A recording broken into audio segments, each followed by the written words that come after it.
welcome to SFL This Week, along with Mike St. Green. I'm Cameron Irvine. Week 13 is almost in the books of Season 24 in the SFL, and we are happy to be here. How's it going, Mike? On great, Cam. Great weekend of college basketball. Great weekend of SFL action. We saw some great and spectacular performances from teams as well as individuals. And man, I can't wait to get into it, and we can cover some of these fantastic action that we saw this weekend. Congrats to the Houston Cougars in the Final Four, huh? How about that? Congrats. Seventh time in school history, Cam, and I'm excited for them. And looking forward to going over to San Antonio this weekend to support the guys. Still looking for your first national championship, is that right? Still looking for the first natty, but it's been a tough road. But and it's going to get even tougher with Duke. But we'll see how it all pans out. Listen, and your Houston Headhunters are in the top four, I think, for the first time in 6 years or something. I mean, it's been a long time since the Houston SFL franchise has been up that high. We'll get to the playoff picture and your reaction to Houston a little bit later in the show. But we are going to start tonight with a game that lived up to the hype. Mexico City and Baltimore, Saturday afternoon. Everyone wondering why it wasn't flexed. Mike couldn't call his own game, and they had been on Mondays 2 weeks in a row, so Saturday afternoon got a beauty. It was Baron Wint, Mike O'Neill on the call, and it really did live up to the hype. Mexico City and Baltimore, let's go. First, in the end of the first quarter, Baltimore's up 6-0. Jack Wigmore finds Mac Chima deep down the field. Jeffrey Daggs, you don't often see that, gets mossed by Mac. It's 13-0. Baltimore's on top. This was the key moment of the game because it looked like Baltimore was going to take a 3-score lead middle of the third quarter. They have to settle for 3. Jordan Sipe in the second half was absolutely on fire. Finds Jason Bartley over the middle of the field. And then right here on a rollout, Bartley finds Terrazas for the touchdown. 16-10, Mike. It was anybody's game at this point. Yeah, Jordan Sipe and Noah Terrazas, they had an excellent second half, and they really kept Mexico City in this game. But you know what, Mike? The winners get a yard. The losers don't. 3rd down and 1. Mexico City can't get it. They have to settle for 3. Hey, there was a 3rd and 1 for Baltimore. They pick it up. 2nd down and 6. Wigmore fires. Look at Benji Matson in between 2 defenders, keeping the drive alive. This was an absolutely blood-sucking drive by Baltimore, and it was the difference in this game. They send Roberts in motion here on a 3rd and goal. Again, from the 1.5, you just need a yard, and Baltimore got that yard. Warren Murray scores 23-13.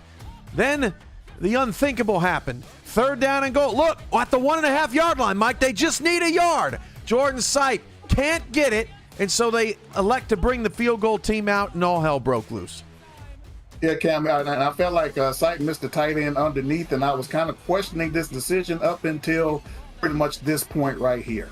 Larry Love quickly to Noe Terrazas, breaks a tackle and scores. 23-20 on a fake field goal touchdown. Mexico City down just 3. They get an opportunity to kick it deep and play some defense, but their defense let them down. Final drive, handoff Warren Murray. He slips past the Mexico City Aztec defense, and he gets the win. 23-20. Baltimore with the victory, dropping Mexico City to 7-3. Now, the good news for the Aztecs is that they have Albuquerque this weekend. So if they can beat Albuquerque, it would be a 3-way tie, at least, at the top of the South with Houston. If they can't, obviously, Albuquerque they've got it. They will clinch the South Division. So that game is huge for the title up in the South. If Albuquerque could get that magic win number 9, they have already clinched a playoff spot. For Baltimore, they won the North because D.C. has fallen off. Lexington has fallen off. We'll get to more of them in a moment. Queen City as well had a tough loss last week. And so the Baltimore Vultures are your North Division champions. They have clinched a playoff spot. Your reactions to this game and how it shuffled the standings dramatically this weekend.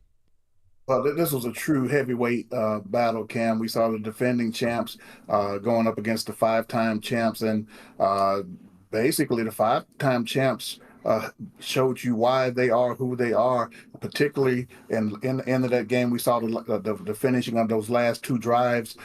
They went on long drives, put points on the board, and then when Mexico City really needed to come up with a stop, Warren Murray and company. I think Mac Chima had a huge third down conversion reception in that drive, and they closed it out like champions do. And man, lo and behold, another North championship going up in the rafters for the Vultures. And listen, it's been almost 2 years since the Baltimore Vultures won a title. It's not like they've been winning recently. They have not won one in the 4K23 era, and that was a monumental victory. Baltimore in their next two games has DC and Florida.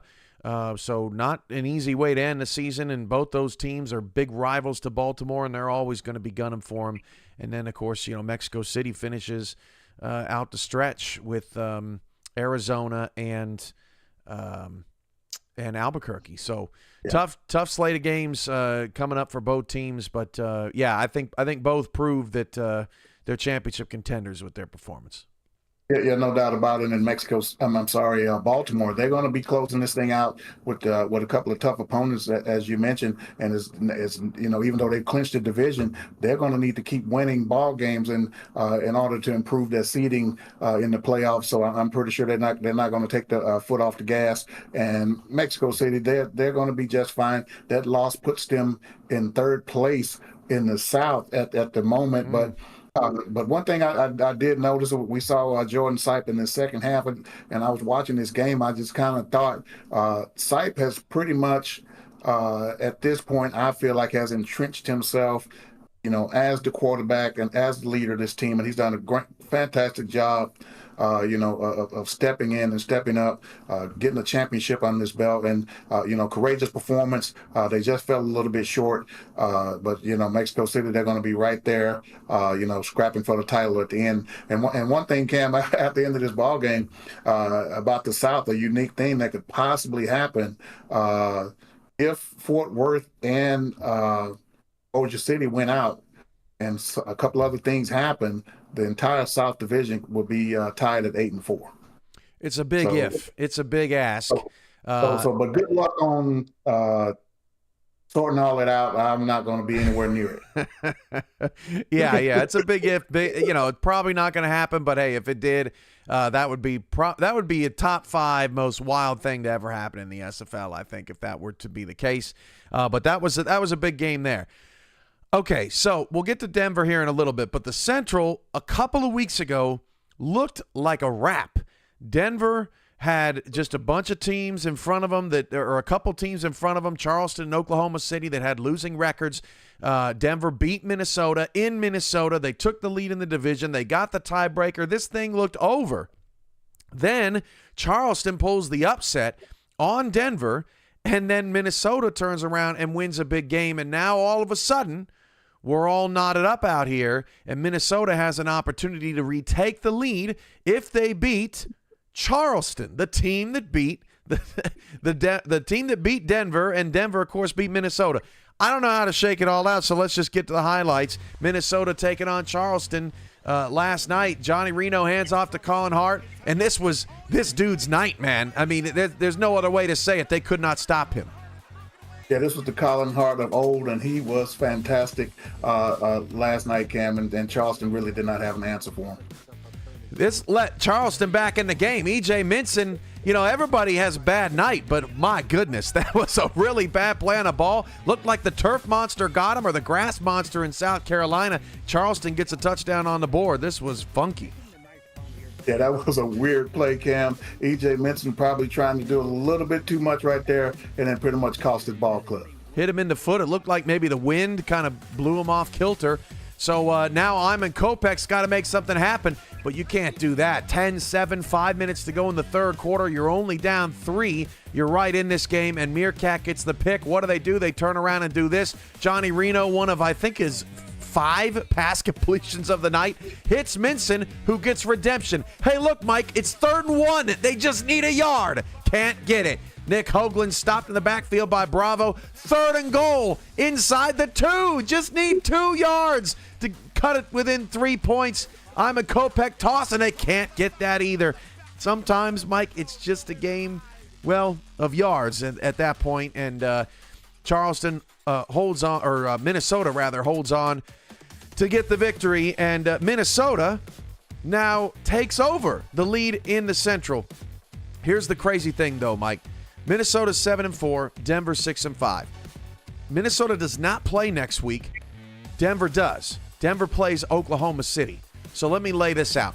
Likely going to get a win there, right? You would imagine. So that means Denver's going to go to 7-5. They have the tiebreaker over Minnesota, who's 7-4. In the last week of the season, Denver does not play. Minnesota is at Sin City. And that appears to be the Monday night flex game to end the season. Looking at the schedule and how everything works out, it looks like all of the South will play on Sunday to determine what's going to end up there. Even if Albuquerque beats Mexico City this next week and clinches the division, there's still all those teams still matter in the playoff picture. But it looks like if Minnesota beats Sin City, they're going to go to the playoffs and win the division. And if they don't, it's going to be Denver going to the playoffs and Minnesota could be out. That's the big picture of everything right now.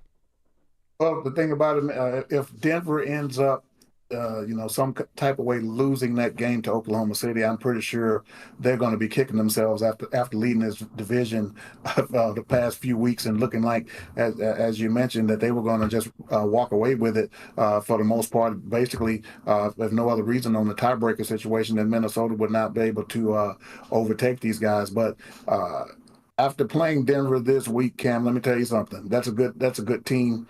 These guys have some weapons. Houston scored 40, and I was never comfortable with that lead in that game until we pretty much got into under the 2-minute situation. Explosive team. We pretty much held them down in the running game, but make no mistake about it, Denver, they're a solid team, and I expect nothing else but an actual taking care of business and getting a win of OKC, and then see how it all plays out. For Charleston, I recently spoke with their owner, Jacob Clear, and he says, look, man, my whole team's coming back. We're excited for next season. It just didn't go the way we wanted to this season. We got a slow start, right? Sometimes as a team, you try something different. You try to make something new work. It just didn't work out. It put Charleston behind the 8 ball, and then they weren't able to recover. They definitely played better ball down the stretch. They only lost this game by 7, Mike, after beating Denver the week before. So, I expect big things from Charleston next season. They fall to 3-8, but they'll be back. Yeah.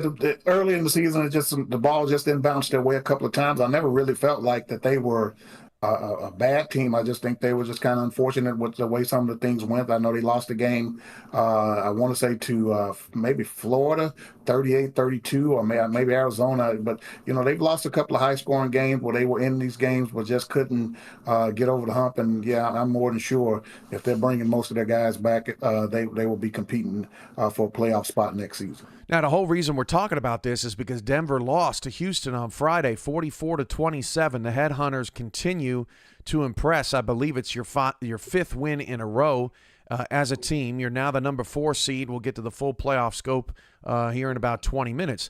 But, Denver loses that game. They don't play bad, but they just couldn't stop the Headhunters. And Houston right now is playing maybe the best ball in franchise history. Yes, they made a championship in Season 6. But even down the stretch in the playoffs, that is a historical playoff run. They won. They beat Tallahassee on a walk-off touchdown in overtime. They beat Louisville on a walk-off game-winning drive in the final seconds. So these were nail-biters. This is dominance over the last month for Houston. Your thoughts on the way the team is playing and your teammates are playing as the Headhunters gear up for their final game against Bossier City in a couple of weeks? Well, first of all, no one at me after this statement that I'm going to make, because basically I have the numbers to pretty much back it up. Houston, as far as wide receivers, and you can probably add Daisy Peace in here after the last couple of weeks. She's been on fire as well. But the Houston wide receiver corps, they're the best wide receiver group in SFL right now. And when I mean group, I mean the group of 3 or 4 wide receivers that maybe any other team would have. The numbers back it up with 5 three of the receivers, Corky, Parrish, and MSG, all over 500 yards receiving, and you just do not see that in this league. And then Daisy Peace, she's over 300 yards receiving herself with about 3 touchdowns. So.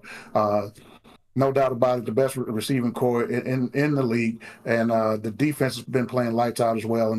And then you also have one of the if not the best running back in the league in Josh Slapp. So perfectly balanced offense. Defense has been playing great. John Lakeman, has been fantastic at the quarterback position. No interceptions this last game, and all things are clicking right now in Houston.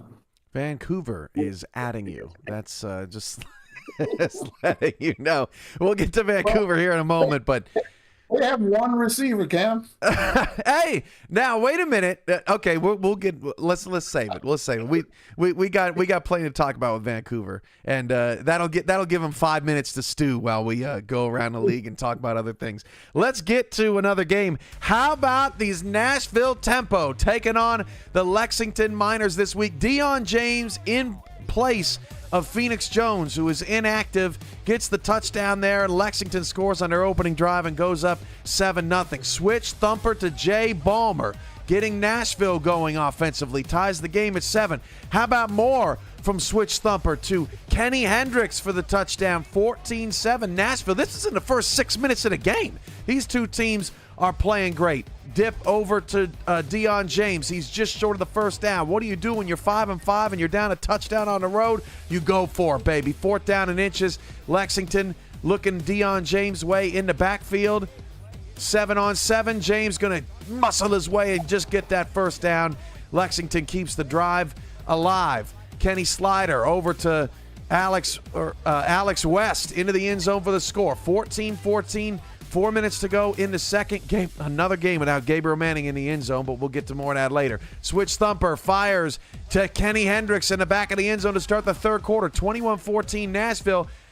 Now they're up 24-14, and Lexington finally gets a break. Berto Namora tried to get him back in it.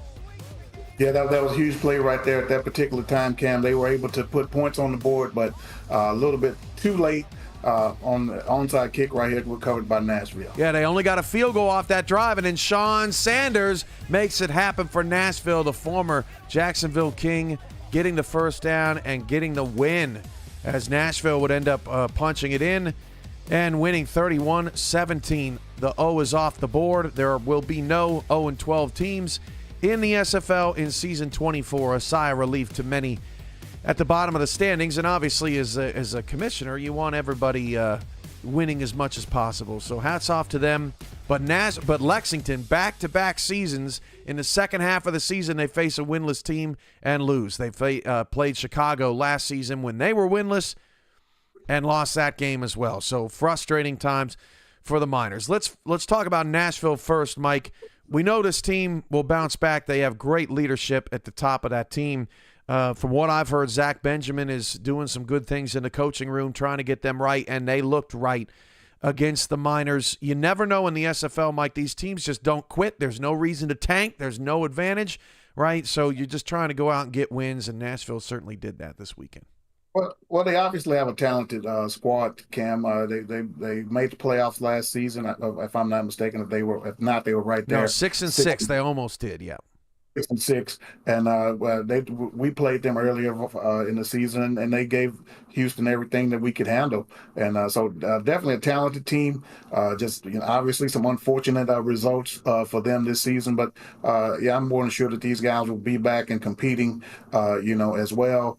As long as they can keep most of that roster together, I'm pretty sure these guys are going to come back and be strong next season. But man, the enigma that is the Lexington Miners. I cannot put a finger on it, Cam. I was not aware that Phoenix Jones was not playing this week, but man, they should have enough weapons. Otherwise, with Manning and West, that we should expect more from that team at this point. He missed the Mexico City game too, which is ironic because he was drafted in person at FTF Studios in Boston at the draft. And has since moved on to Lexington, and has since he missed the last 2 games. And look, we don't know what's going on with Phoenix's life. We hope he's okay. I'm sure there's hardly ever does anyone ever do anything malicious, but at the end of the day, man, Lexington could have beaten Mexico City 2 weeks ago if he was on the field. He wasn't on the field again, and I don't think this is the fault of Lexington. I mean, look, man, when you're down one of your best players, you're down one of your best dudes, and it's been a real letdown, I think, for Lexington over the past. And they didn't have their kicker and punter last week, too. Yuki did reactivate this past week, so they got a little boost there, but Gabriel Manning hasn't been in the end zone since January, I don't think, and it just has not worked out. I mean, they looked when they beat Florida by 50 or whatever it was, by 38 or 35, it looked like Lexington was a bona fide playoff team, and that was less than a month ago. But Mike, we never know what these games actually mean, because that looks like now, in hindsight, that looks like the beginning of the end for Florida, because Florida's lost 4 straight, and that win just doesn't look as impressive now. Yeah, it doesn't, Cam, but and obviously going through player suspensions and things like that, that's tough. I've experienced that firsthand last season at the quarterback position, so I know how tough that is on a team, especially at a position like running back. That's a lot to overcome. But yeah, let's talk about Gabriel Manning.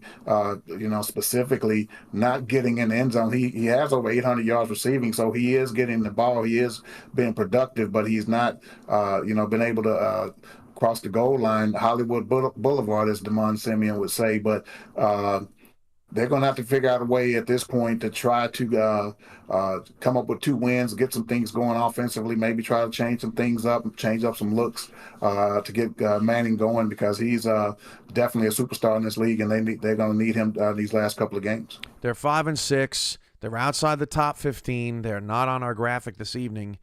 And I hate to say this. They play Vancouver in the last week of the season.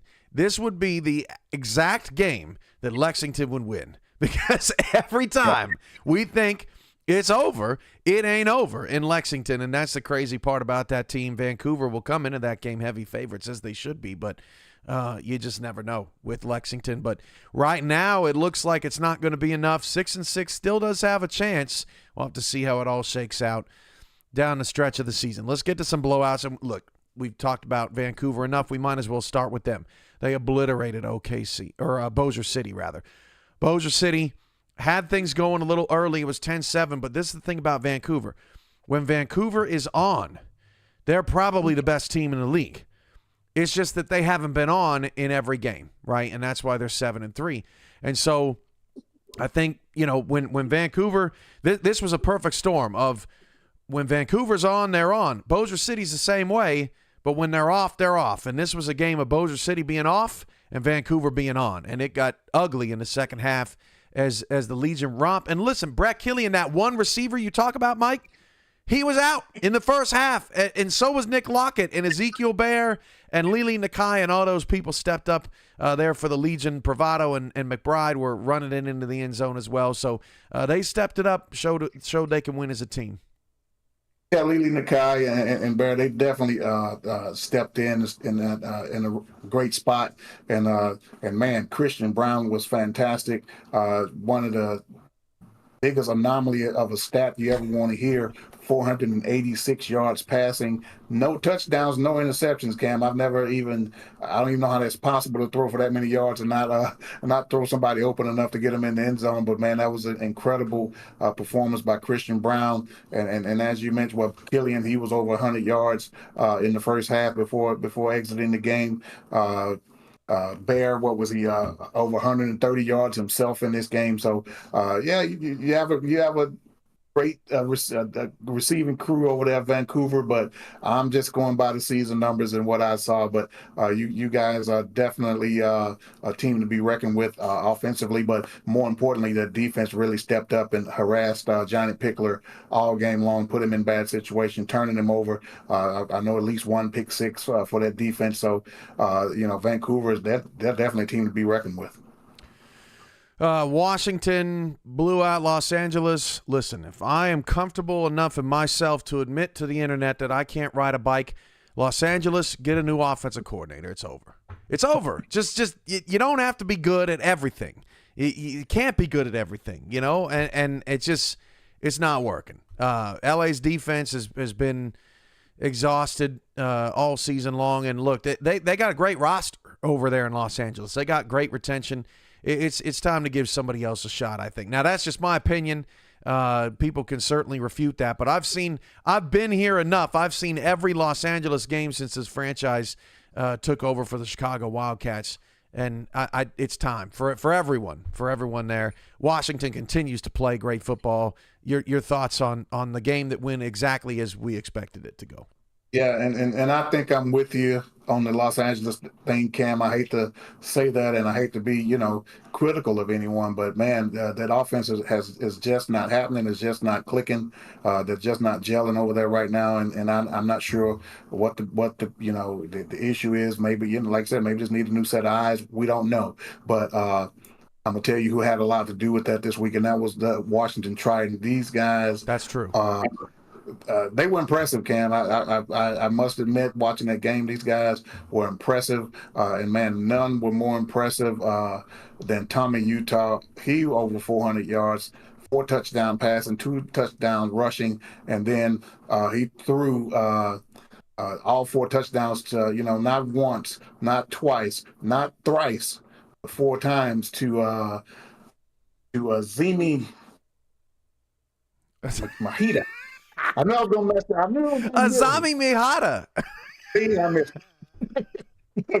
Azami Mihata, 4 touchdown catches. Now, see, Vancouver, that's a receiver. But anyway, 4 touchdown catches, 170 yards, you can't beat that. But No. great job by Utah and Mihata coming up aces in that game. I'll take all the heat, Cam. This is my last show of the seasons, so hey, I got to go with a bang.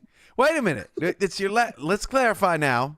It's your last spectacular of the season. My last spectacular of the season, so I'm going out in a spectacular way. Yeah, me and Mike will be back to wrap up the season and preview the playoffs. But yeah, let's make sure the people know that they're going to get.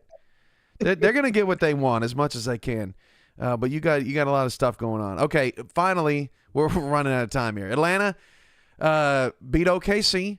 Now, OKC was in that game. They're definitely playing better. Yeah. But Atlanta took care of the win. They're 5-6. I don't think they got a great shot at making the playoffs. I suppose they'd be in the picture at 6-6, but right now they're not in the picture. They get a win and they shake off a really bad performance from 2 weeks ago when Bryant Dynasty threw 7 picks. So it's always good to see a team bounce back. Yeah, if nothing else, Cam, it was the bounce back factor, right? Yeah, as you mentioned, the 7 interceptions a week or so ago, they looked absolutely lost in that game. So, Oklahoma City right now, they are the bounce back team. That's the get right team, so to speak. If you need to get some things back together and back on track, that's the team you want to play. But as you mentioned, they were coming off of a win, and they in the past couple of weeks, even in losses, these guys have played better. They have definitely played better. They obviously shorthanded, and they're not going to be easy out in a couple of weeks for. It was somebody we mentioned earlier that's going to need to get a victory. That was Denver. That's not going to be an easy win for Denver. Oklahoma City is going to give them everything that they can handle. And I'm really looking forward to seeing how they can put some things together next season. All right, Mike, Week 13 spectaculars. Go for it. Well, we mentioned a couple of them already, Cam, but let's talk about a couple that we didn't talk about. Brett Killian, obviously, we did mention him. 108 yards receiving in just one half of play. No touchdowns. Mac Chima was 5 for 123 and a touchdown. Christian Brown, we mentioned him, 486, no touchdowns, but it was none more spectacular on the field this weekend than Tommy Utah, 442 yards, 4 touchdowns passing, 2 touchdowns rushing. He's your spectacular player of the weekend. Man, who wore it best? I saw a couple of teams that were impressive as far as how they looked and played and performed. Minnesota looked great. I thought Baltimore looked slick in the black and white. But man, I got to go with Washington again. Man, they switched up with the burgundy pants and the gray tops, and then I don't know who that is at the top of the stadium, Poseidon or Neymar or whoever. But man, it's an intimidating stadium, intimidating look. These guys wore it best. They played well, and they won in a blowout fashion. That's my I can't even say it wrong. Mahita. That's Mahita. I have no idea who he is. He's scary. That's all I know. Mark Lopez is killing me in the chat today. It's very funny. And Mark, just because this show is educational, he asked earlier, was this the first fake touchdown in this era? Remember, Carolina faked a field goal from like 35 yards out and scored a touchdown couple of seasons ago. So no, certainly not. But it was a big time play for Mexico City, unfortunately in defeat. All right, let's get to the playoff picture. Here's the updates. Now, you notice at the bottom there's no football there. There's an empty 5 and 5 spot. That's because the winner of tonight's game between Arizona and Florida is going to get that 15 spot right there and get themselves back into the playoff picture. A loss almost certainly eliminates them. Now, there's 4 teams above the cut line with 6 wins. So theoretically, maybe all of them lose. And you got, a bunch of 6 and 6 teams making the playoffs. But as soon as any of those 4 teams, or all 4 teams, I should say, get their 7th win, you got Denver playing Oklahoma City. They could get their 7th win. 6 and 6 will not be a possibility. So that's a look at the bottom of the standings. You see, the first thing that jumps out to me, Mike, is that Denver is now out of the playoff picture at the moment. Queen City has a common games edge, 2-1 versus 1-2. That's as close as it can get right there to get that number 12 spot at the moment. And then some other things. Houston edging out Vancouver in common games is the difference between a bye there. And then strength of victory had to determine the top 3 seeds, and Albuquerque's resume the most impressive. That's a look at everything. What stands out to you, Mike? And then the first thing hit me when I saw this graphic, Cam, was Denver going from leading a division and solid in playoff positioning to now being out. But as we discussed throughout the program, that their schedule is probably going to lean to them picking up that 7th victory and getting out of at least the 6 and 6 territory, hopefully for them. But and also what stands out is that. 6 losses may not get you in this season, and 6 losses hasn't worked over the last couple of seasons as far as getting you in. And I don't think it's going to work this season. But man, we could have a ton more teams at the 8-win mark, and that I don't know what the record for the most 8-win franchises in the season, but we may meet that this season. Yeah, some of the things that stand out about potential matchups, Vancouver's licking their chops if they get Queen City in the 5-12. That just feels like a big mismatch for the Corsairs, because when Queen City has faced some serious firepower offensively, it has not gone well, especially in the run game, and we know Vancouver knows how to do that as well. I've seen Fort Worth, Carolina as the 8-9, I think, Mike, 3 weeks in a row. Those teams just don't want to get out of those spots, so it feels like that's destiny. And then Minnesota, Cincinnati's the 7-10. That's the final matchup of the regular season, so it could be a first-round playoff preview there as well. DC's got a tough road. They got to probably win out, but they're still alive, and they just got that impressive win over Queen City, so they got that tiebreaker. But yeah, a lot to be decided. Washington hanging on in the West. Now, the West cannot be clinched this week because Vancouver has the tiebreaker. So even at 9-2 and 8-3, Vancouver wins and Washington loses in that final week, and Vancouver could still win the division. Both of those teams will probably play Friday of the final week of the season in the same block to decide it. Washington plays Pittsburgh and Vancouver plays Lexington. So they don't play each other, but they've got some interesting opponents on the docket. Final words on the playoff picture before we get into Haynes' vision. You specifically mentioned this matchup, and the way this night is kind of going, if 5 beats 12, 5 plays 4. Yes, correct. And that would be an interesting head-to-head. Who has the best receivers and offense and quarterback and defense and everything in that game, Cam? And I wasn't in Houston at this time, but I think we owe them for that 70 points they scored on Houston a few playoffs back. Yeah, that's true. That would be a big-time matchup. And, if you got chalk, which in the SFL we do quite a bit, right? Mexico City, Baltimore. They just played a thriller. Right. You got Minnesota and Washington, Carolina, Albuquerque. Albuquerque played a nail-biter last year in the playoffs that Carolina won. So there's a lot of good stuff there. Just looking at the playoff picture, but we still got a lot to be decided. All right, let's get to Haynes Vision, and let's get to this matchup here tonight. I know we're running a little bit behind schedule. Apologies to Florida and Arizona and all of our broadcast crew out there, but it's been a day. It's been a day around here, so we're doing our best. But Arizona has lost 4 in a row. They are 4-5. Arizona has been up and down, a roller coaster. They're 4-5. You saw on the graphic, the winner essentially keeps themselves in the playoff hunt and conversation. The loser is probably totally out. They have to win out, get a whole bunch of help. Neither team's resume is, super impressive up to this point. So it's very unlikely. So this feels like a playoff game for both of these two playoff stalwarts that are not used to being in this position. We'll see how they respond tonight. Let's take a look at Haynes Vision. And we start with the Florida Storm. Ron Cochran in 7 games, completing 60% of his passes, just 7 touchdowns on the year. Yeah, just 7 touchdowns on the year. He has a high completion percentage, but it just has not been enough throughout the season. We need to see more out of Ron Cochran. I would like to see Florida push the ball downfield more like we just saw right there and target Art Vanderlei. He's been fantastic all season. Yeah, every once in a while he'll disappear from a game, but most of the time he's been their number one weapon, 6 touchdowns, 612 yards. You take a look at Beletsky and Komisak in the backfield. I mean, that's almost identical numbers. Beletsky had his best game in about a year and a half in his last outing with Fort Worth. Yeah, not huge numbers so far this season, but we have seen him come on strong over the last couple of games with a huge performance against Fort Worth right here. We're going to need to see more out of Bullet, particularly tonight and the last couple of games of the season if Florida wants to make a run. Then you got Chris Komisak, just a bruising fullback, getting into the end zone. Florida uses him well. They always have.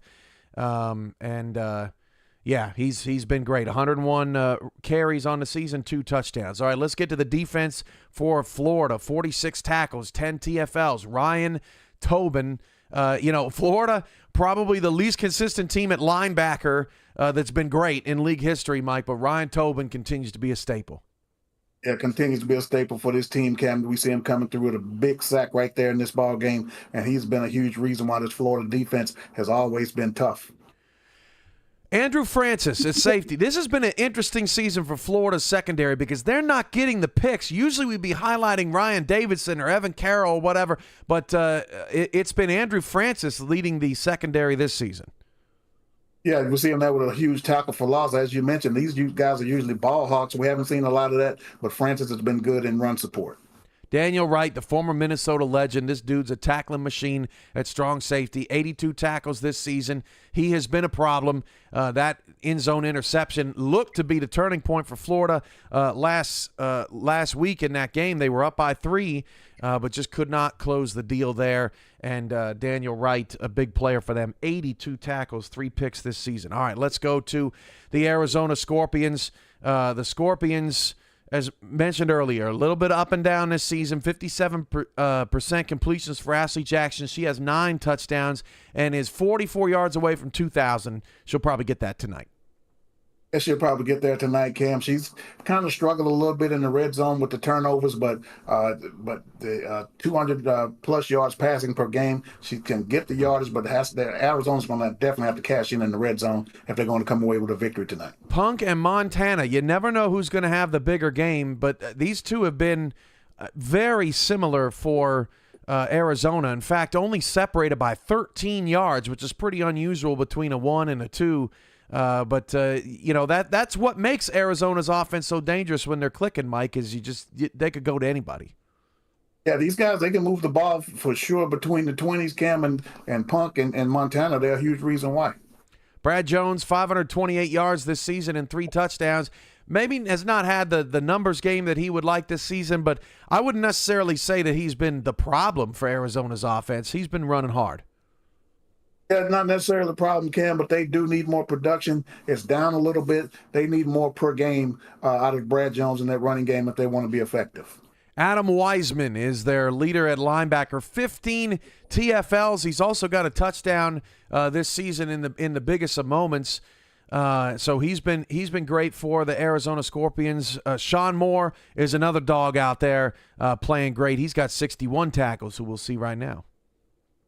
Yeah, and in Arizona, they have a knack for bringing in some of the bigger names in this league, bringing in Adam Wiseman, Sean Moore, and that linebacking core. They've been fantastic in run support for the Arizona Scorpions. It's hard to believe, Mike, that we're talking about the Arizona Scorpions and the Florida Storm as potentially being out of this playoff picture, especially with all the momentum that these teams have had in the 4K23 era. This time you see Bernard Smith with that stop, 68 tackles and 6 TFLs.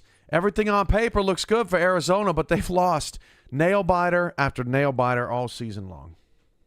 Yeah, that Arizona, they've had some couple of red zone situations, as I've mentioned. They're 2-2 in their last 4, so they haven't been just horrible. But these guys are going to have to turn it on tonight. Both teams need to close out this season with victories if they want to have any hopes of making the playoffs. Going to be an interesting ball game, as you mentioned.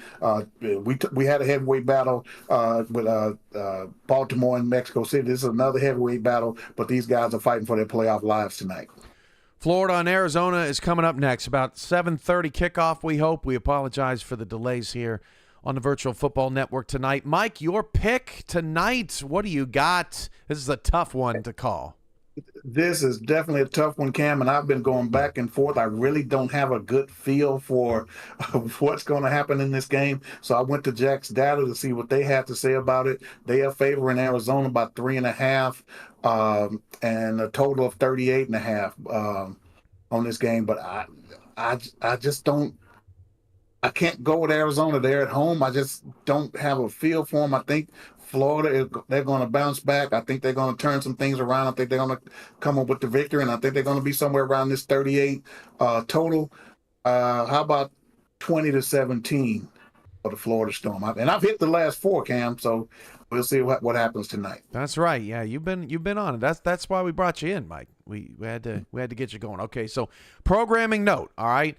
Got the Final Four next weekend. We got Mike on another one of his classic forget about everybody else and go on a cruise and be selfish. That's fine with us, whatever.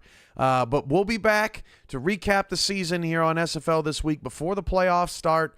We'll work in tandem with Mike St. Green or with Mike Daggs and Gerald Smith, too many Mikes, to make things happen here. The lights are going down.